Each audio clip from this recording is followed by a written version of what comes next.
Salut à tous, bienvenue. Vous savez que nous aimons vous faire partager des parcours d'Alia, singuliers parfois. Celui-ci, c'est celui de Max Zahavi, les consultants financiers. Il est en Israël depuis 1971, arrivé à l'âge de 10 ans. Depuis, il s'en est passé des choses dans sa vie. Un plaisir de le recevoir, c'est parti. Ils ont relevé le défi de l'Alia. Alia Story, c'est vous, c'est nous. Max Zahavi, bonjour. Bonjour. Alors, de nombreux francophones vous connaissent parce que vous êtes consultant financier, vous avez beaucoup travaillé pour le MATI, vous avez beaucoup travaillé pour le MISRAD, à Calcala, le ministère de l'économie. Vous êtes aujourd'hui consultant à titre privé. Ouais, voilà. Vous aidez les petites et moyennes entreprises, exactement. Surtout israéliennes. Surtout. Mais on ne pouvait pas rater votre passage ici et revenir un peu sur votre parcours. On est toujours intéressé de savoir si vous êtes français, francophone ou si vous êtes vraiment israélien. Vous parlez tellement bien l'hébreu que on ne sait pas où vous êtes né en fait. Ouais, alors, je suis né en Algérie. Je ne suis pas le dernier à être né en Algérie, mais un des derniers. J'ai déjà eu 2 stagiaires nés après moi, que j'ai rencontrés moi-même. En 1961, je suis né en Algérie. Plus tard, on est habité à Marseille pendant 10 ans. Ouais. Ouais. Et à l'âge de 10 ans, on a fait notre Alia. Voilà, alors, donc j'ai un peu vécu à Marseille. Quand même, jusqu'à 10 ans, c'est pas mal. Donc, ouais, pas mal du tout. Vous n'êtes pas du tout venu seul, vous êtes venu en famille. Non, bien sûr. Qu'est-ce qui a déclenché leur désir d'Alia, vos Alors, parents ? Mes parents, après la guerre des 6 jours et tout le reste, ce qui s'est passé, c'est que l'idée a commencé à germer. Mais en gros, ce qui a vraiment déclenché ça, c'est qu'on est 4 garçons. Et mon père voulait absolument, et ma mère aussi, voulait qu'on se marie avec des juifs. Okay. Donc, à un certain âge, on a commencé à grandir un peu. Et surtout les grands frères. Ouais, surtout mon grand frère. Donc, ils se sont dit, tôt ou tard, si on reste ici, ou d'une certaine façon ou d'une autre, ça va mal finir. Donc peur de l'assimilation tout à fait. Et peur de voir leur fils convoler. Exactement. Au moins une partie, parce que là, logiquement, statistiquement, on se dit, ça peut mal tourner. Donc ils ont décidé de partir. Alors, ils sont partis seuls, vos parents ? Ouais, ils sont pas avec des oncles à nous. Avec des oncles, avec une partie de la famille, c'est-à-dire un oncle et une tante. Et notre cousine aussi, et ma grand-mère, voilà, on est partis 2 familles ensemble. Mais alors, c'était pas évident à l'époque de choisir un endroit d'atterrissage. Ouais. Comment ils ont fait ? Voilà, c'est ce qu'ils ont décidé. Mon père s'est dit, je vends mon café. Il avait le comptoir de l'Opéra à Marseille. Ça rappellera peut-être des souvenirs à certains. Ouais. Qui a été revendu à Lucien, et plus tard à Tonton, à Marseille. En France, par exemple, c'est une des différences entre la France et Israël. En France, on prend un magasin, on reste pendant des dizaines d'années. Ici, les magasins changent tout le temps. C'est-à-dire, ici, on loue. On loue et on change, et ça bouge ici. C'est une des différences, on en parlera peut-être plus tard. Mais bien sûr, et on va profiter de votre regard expert, évidemment. On ne va pas vous lâcher, ne vous inquiétez pas. Alors, vous êtes arrivé en famille à Hedera. Pourquoi Hedera, un hasard ? Voilà, je ne peux même pas vous dire. On ne sait pas. Ouais. Bon, alors vous avez grandi là-bas. On a grandi là-bas. Est-ce que pour vous, c'était quoi l'arrivée ? Choc. Le choc total. C'était vraiment la catastrophe pour moi. Pour débuter, c'est-à-dire on arrive de Marseille avec les jolis jardins, avec les jolies rues et tout. On arrive à Hedera, c'est toute la boue. Surtout qu'on est arrivé en hiver avec des odeurs de fruits qu'on ne connaît même pas. Alors d'un côté, c'était et la deuxième partie, c'était les gens. Là, je ne parle pas des gens, je parle plutôt des gosses. Des enfants. Mais là, tu arrives à une école où c'était choquant, c'est-à-dire il n'écoute même pas les profs, il n'écoute personne. Et voilà, c'est pas qu'en France il n'y avait pas de bagarre et tout, il y avait, mais la discipline c'est autre chose ici. C'est vraiment. Bon, ça a changé un peu. Ouais, ça c'est bien, pas un peu, ça c'est bien amélioré. C'est toujours, mais c'est ce qu'il y a de joli en Israël aussi. Ça s'améliore tout le temps. C'est-à-dire ça bouge. C'est-à-dire Israël, c'est pas une photo, c'est un film. Ouais. Voilà, il faut voir le film. C'est joli. Ouais. Donc vous êtes choqué, mais bon, vous vous accrochez. Vous étiez bon élève à Marseille, vous êtes bon élève toujours. Ici. Ouais. Voilà. Vos parents, c'était dur ? Ouais, c'était assez dur. Ma mère était au ménage, elle était à la maison, et vraiment, tout le temps, elle cherchait que à nous aider, à faire nos études, à être les meilleurs dans nos études, à nous pousser. Et mon père, doucement, ça lui a pris assez longtemps, mais en fin de compte, il s'est retrouvé. Il a eu une petite entreprise de nettoyage, là, et Il a pu tenir. réussi à survivre. À faire vivre, à faire vivre, un peu avec l'argent qu'il a rapporté de France, parce qu'il est arrivé à un âge, à plus de 50 ans, il est arrivé. Donc il devait s'en sortir tout seul, c'était très difficile. Il n'a pas lâché, d'autres ont lâché, mais pas lui. La majorité de cette alliée de 70, 71, 72, la grosse majorité de ceux qui étaient dans ce quartier à Hedera, malheureusement, sont repartis. La grosse majorité. Mais on a bien tenu le coup. Alors vous avez tenu le coup et puis vous avez quand même... Et on est vachement contents, d'ailleurs. Heureusement. J'imagine. Voilà. C'est super. Ouais, tant mieux. Ça nous fait plaisir de voir des parcours, des gens qui se sont intégrés et qui sont devenus vraiment israéliens, on peut dire ça aujourd'hui. Français aussi, mais vraiment, vraiment israéliens. La majorité de mes amis, c'est des Israéliens. J'adore les Israéliens.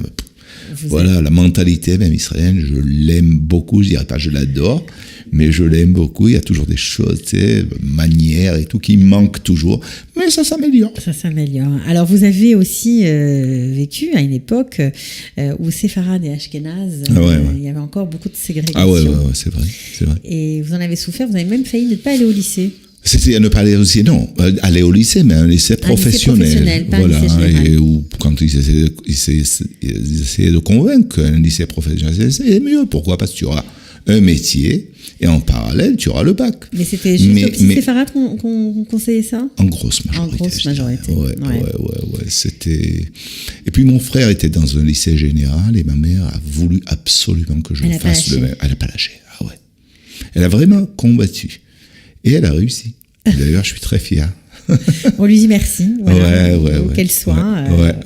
En tout cas, elle vous a poussé, elle a réussi. Et elle a aussi beaucoup poussé à ce que vous conserviez votre français. Ça, c'était vraiment, je la remercie pour ça. C'est pas... Parce qu'on a vraiment gagné un langage. C'est pas qu'un langage qu'on a gagné, c'est une culture que j'aime beaucoup. C'est incroyable, la culture française, elle est énorme, elle est fantastique. Si on parle des écrivains, qu'on parle de la musique, on parle de presque tout. C'est intéressant, c'est beau, c'est profond. Donc c'est vraiment... On a bien gagné. J'adore cette culture. Avoir les deux cultures. Tout à fait. Alors vous avez bien sûr, comme tout Israélien qui se respecte, fait l'armée à 18 ans. Comment c'était ? C'était très très bien. Très bien. Découverte ? Tout à fait. Mais on doit dire qu'avant déjà, mes meilleurs amis et tout, c'était déjà des Israéliens. C'est-à-dire je me suis très très bien intégré avec le milieu israélien. C'est-à-dire pour rentrer dans l'armée, ça allait assez bien pour moi. Ça n'a pas été vraiment facile, mais c'était pas si difficile que ça. J'étais dans une unité de renseignement, donc c'était assez... comme on dit. Donc c'était aussi sympa, c'était très intéressant. Chic. Très intéressant. Très intéressant. J'imagine que vous avez appris plein de choses. Puis vous avez étudié après ? Et après j'ai fait mes études à l'université de Tel Aviv, où j'ai rencontré ma femme. Je l'ai rencontrée par un téléphone public. Elle m'a plu. Une américaine. Je lui ai posé une question et depuis on est ensemble. C'est bien. Elle me rappelle encore la question que je lui ai posée. D'ailleurs, mes parents, tu sais, on a parlé tout à l'heure, mais ma mère me disait toujours tu vas te marier avec une américaine. Et c'est une américaine aussi, mariée avec une juive américaine. C'est marrant. Ouais.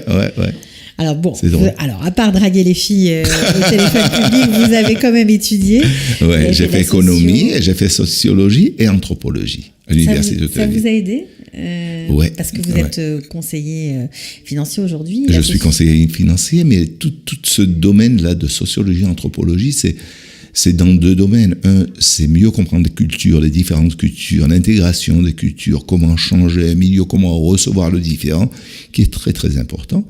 Et aussi, une partie de mon travail, c'est aussi avec des pays aidés par l'unité Machav, qui appartient au ministère des Affaires étrangères, qui est là pour aider. Aujourd'hui, c'est aussi ce que vous faites. De temps en temps. Écoute, c'est pas grâce à ça que je gagne ma parnassa, mais c'est plutôt, je dirais, de temps en temps pour aider. On est payé, mais la majorité de ce que je fais et de mon boulot, c'est de conseiller des entreprises israéliennes. Et ça m'a vraiment aidé. Alors, Machav, pour revenir à Machav, parce que tout le monde ne fait pas ça, mais ce sont, on va dire, Israël qui va apporter des techniques dans d'autres pays.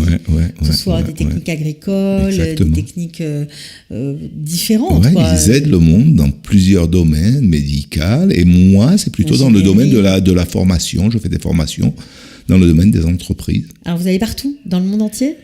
Presque. Vous avez Bon, été... c'est exagéré. Non, mais partout. Si on parle de l'Afrique, en Afrique, j'ai fait. Mal. Ouais, j'adore l'Afrique. Ouais. J'adore l'Afrique. Ouais. L'Afrique où on adore, où on n'aime pas trop. Hein. Mais j'ai adoré. D'ailleurs, je suis né en Afrique. Donc l'Algérie, c'est toujours l'Afrique. Mais ouais, j'ai fait le Sénégal, j'ai fait la Côte d'Ivoire, le Togo, Cameroun, Kenya. Et donc vous allez, vous allez dans ces pays et vous enseignez. Des techniques. Les petites et moyennes entreprises. Ouais. Comment moi, c'est surtout dans le domaine de la gestion financière, gestion d'entreprise, entrepreneuriat. C'est-à-dire que vous êtes tout un staff d'Israéliens, certains. Chaque fois, c'est toujours 2 qui vont ensemble. Alors que ce soit en anglais ou en français, on part toujours 2 personnes ensemble et on fait des formations normalement en 2 semaines. D'ailleurs, il y a pas que l'Afrique, en Haïti aussi, en Guyane. En Thaïlande. De l'autre côté, en Thaïlande. Même, on est arrivé le plus loin au monde d'Israël. Où ça? Allez, est-ce que tu sais où se trouvent nos antipodes? Eh bien, c'est pas le Fidji, c'est presque le Fidji, c'est aux îles Salomon. Okay. Aux îles Salomon, et ils adorent Israël. Tu t'imagines que ça s'appelle les îles Salomon. Ouais, donc c'est Salomon. Oui, bien sûr. Ils pensent que le trésor du roi Salomon se trouve là-bas. Donc c'est volontiers qu'on fait des formations. Bon, alors vous avez fait plein de choses, bien sûr. Vous êtes formé, vous avez fait des formations au sein de la Banque Apoalim. C'est là-bas que vous c'est là que j'ai étudié. Votre métier. J'ai étudié mon métier. Et voilà, après la formation là de gestion, ce que j'ai fait, j'ai travaillé à Banque Massad, qui appartenait à Banque Apoalim. J'étais directeur de département de crédit à Jérusalem. Après, j'étais conseiller en investissement. Et plus tard, je suis devenu directeur de portefeuille à Peilim. C'est une boîte qui appartient à Banque Apoalim. On investit, bourse et tout, grosse entreprise. Ouais, là, c'était des grands comptes. Et puis après, en 95, on vous a proposé d'ouvrir le Mati, le fameux Mati de Hedera. C'était joli parce que là, je retournais à Hedera de Tel Aviv parce que j'habite Tel Aviv avec ma femme et mes enfants. Et puis là, c'était retourner à Hedera pour créer ce centre, un des Matis. Il y avait 23 Matis dans tout Israël. J'ai créé le centre de Hedera. Là-bas, c'était surtout avec des Israéliens et des Olim de Russie. C'était les années 90 où il y avait beaucoup d'Olim de Russie, de France aussi, mais de Russie. C'est là que j'ai vraiment bien connu de proche tout le système d'aide à l'entrepreneuriat et surtout les Olim et la mentalité des Olim. Vous y êtes resté 5 ans, mais vous intervenez encore. Presque 5 ans.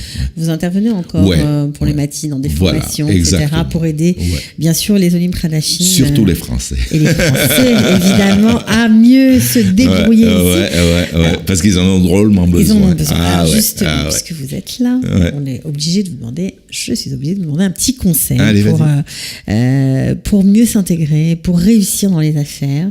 Alors, vous savez qu'on a aujourd'hui à Kalita un département, Business Alia, qui est dirigé par Sabine Ayash et qui aide les entrepreneurs à s'intégrer, à ouvrir des business à Jérusalem ou même à transférer leur société de France à Jérusalem. C'est aussi possible.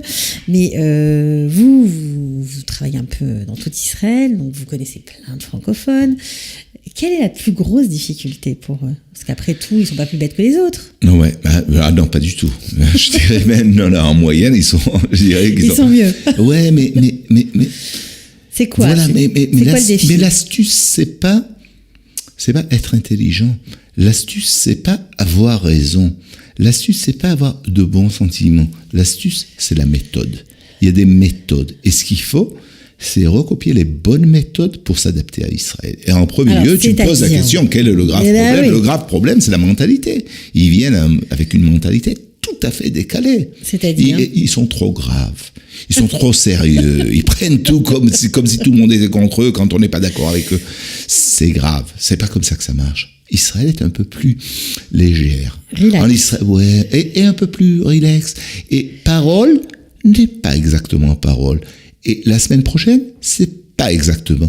Ce qui se passe, c'est qu'il y a un décalage qu'en majorité, ça leur prend très longtemps à comprendre et à recevoir. C'est-à-dire de comprendre qu'ils sont au Moyen-Orient. C'est pas l'Europe.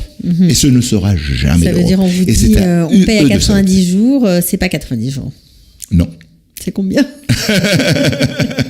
Rarement, c'est 90 jours, il y en a un qui perd. Non, mais normalement, le fait qu'il y ait un contrat sur 90 jours, bon, je dirais que à plus de 50-60%, c'est respecté. Mais très souvent, les gens se prennent le plaisir, je dirais pas le plaisir, mais en fin de compte, ne nous payent pas exactement à temps.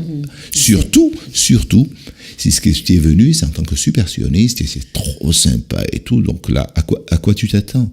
Si une entreprise a quelques problèmes à la banque, si tu es sympa, tu seras le dernier à être payé. Ah, c'est ça. Donc, vous dites qu'il faut être d'un côté relax, il faut prendre les choses plus à la légère, mais il faut...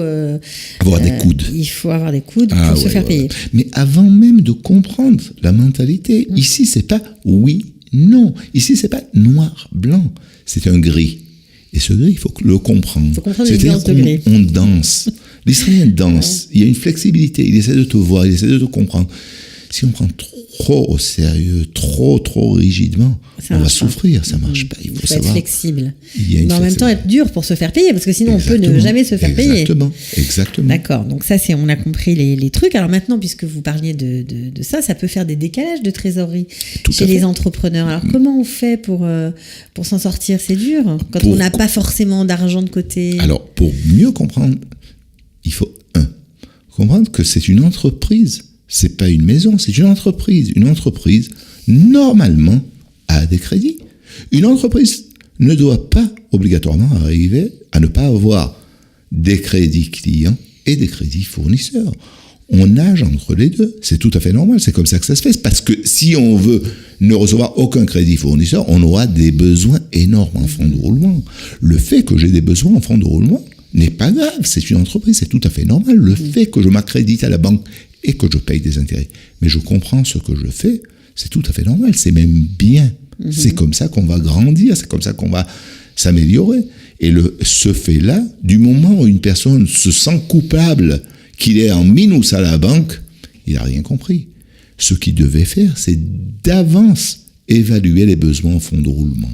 Ces besoins en fonds de roulement sont une nécessité dans la majorité des entreprises. Si on se prépare comme il faut, il n'y a aucun mal. Tout ira bien. On va préparer notre flux de trésorerie prévisionnel et on verra, on ira de temps en temps. On criera, de temps en temps, on fera semblant d'être en colère, de temps en temps, on sera sympa, de temps en temps, on enverra une lettre.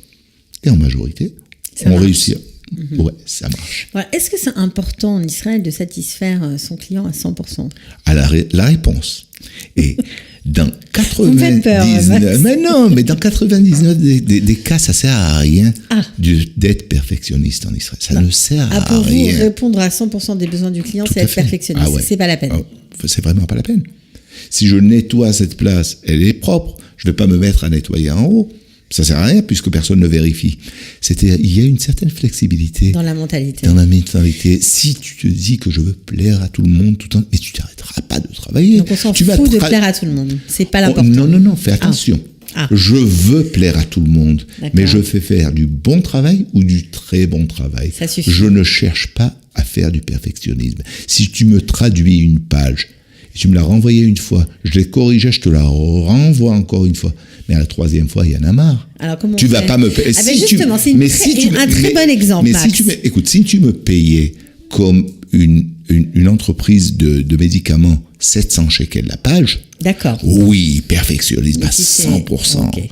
Mais quand tu es payé 24 shekels pour la page, attends, tu m'as renvoyé une fois, j'ai corrigé, ne t'amuse pas à me renvoyer 600 fois. Donc il faut prévoir tout ça à l'avance. Mais oui, mais ce qu'il faut comprendre, c'est que tu dois faire du bon travail, ou du très bon travail. Mais avoir peur que demain quelqu'un écrit sur Facebook, normalement, en majorité, tu fais du bon travail ou du très bon travail, ça suffit. Bon, alors ces précisions ont été importantes. Qu'est-ce que vous avez préféré faire, Max, tout au long de votre carrière? Parce que vous avez fait quand même plein de choses différentes. Ouais. Vous avez préféré faire quoi? C'est-à-dire dans quel domaine? Dans le domaine professionnel. Qu'est-ce que vous avez préféré? La plus jolie chose à faire dans le domaine professionnel, c'est avancer avec quelqu'un. C'est-à-dire lui donner la main et avancer ensemble. C'est-à-dire, la première fois qu'on rencontre quelqu'un, il vient toujours avec des tas d'idées qui sont tout à fait, très souvent, des rêves. Et là, il y a Paul Valéry qui a dit, ça c'est pas moi, il a dit, pour réaliser son rêve, il faut d'abord se réveiller. Ok, donc ce que je fais, je réveille d'abord les gens. Et après, il y a un petit choc, on prépare notre plan ensemble, Et main dans la main, on commence à avancer. Et c'est ça qui est le plus joli. C'est Avoir ça qui quelqu'un peut à faire avancer, ça. pas obligatoirement pour s'enrichir, mais bien gagner sa vie et un peu plus. Voilà. Bon, en tout cas, on a eu beaucoup de plaisir à vous recevoir, Max. Merci. C'était mutuel, Voilà. c'était vraiment super. Vous revenez quand vous voulez. Merci, d'accord. Et Allez, je vais revenir tous les jours. Voilà, et pourquoi pas. Et si vous voulez aider des entrepreneurs au sein de Qualita, mais j'espère que vous le ferez. Vous pouvez prendre contact avec Sabine, Sabine Ayache, et puis ou nous contacter comme vous voulez. Très bien. Très bien. Merci beaucoup. À bientôt. C'était super. Ciao. תודה רבה. Bye. Bye. כמה טוב שבאת הביתה, כמה טוב לראות אותך שוב. Ils ont relevé le défi de l'Alia. Studio Qualita vous raconte leur histoire. Alia Story, c'est vous, c'est nous.